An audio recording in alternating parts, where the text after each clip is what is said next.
unibertsitatera etorri aurretik, ikusentzunezko eta errealizazioko goi mailako ziklo bat ikasi nuen, ikasten jarraitu nahi nuen, eta inguruko pertsona batek Mondragon Unibertsitateak ikusentzunezko gradua zeukala kontatu zidan, eta investigatzen hasi nintzen, eta lan munduarekin lotura zeukala ikusi nuen, eta horregaitik aukeratu nuen. Leheno ikasi nuen goi mailako ziklo bat robotika eta automatizazio industrialana. Eta orduan ibili nintzen lan aukera sortu ditzaiten, lan hain edo ikasten segi, eta azkenean animatu nintzen mekatronikako gradua ikastea, ingenieritza. Ni deskubritu nuen gustatzen ditzaitela pixkat makinen funtzionamendu guztia ulertu ahal izatea. Bai nola programatzean, parte elektrikoa, mekanikoa, mekatronikak ikusten nuen aukera hori ematen ziela pixkat dena komplementatzeko.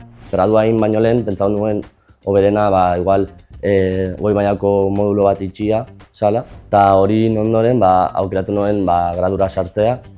Azkenian gustatu jaten asko esperientzia, aukera ematen dizu duala itxeko, eta hori bai lan munduan sartzea eta niretzako esperientzia ona iruditzen jat.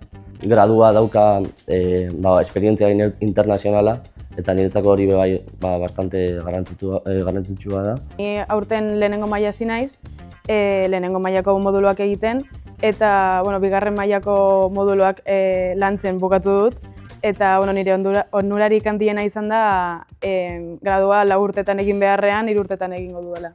Ziklotikoa zen ikasleentzako, daka aukera bat bigarren urtea osoa konbalidatu itaizuela.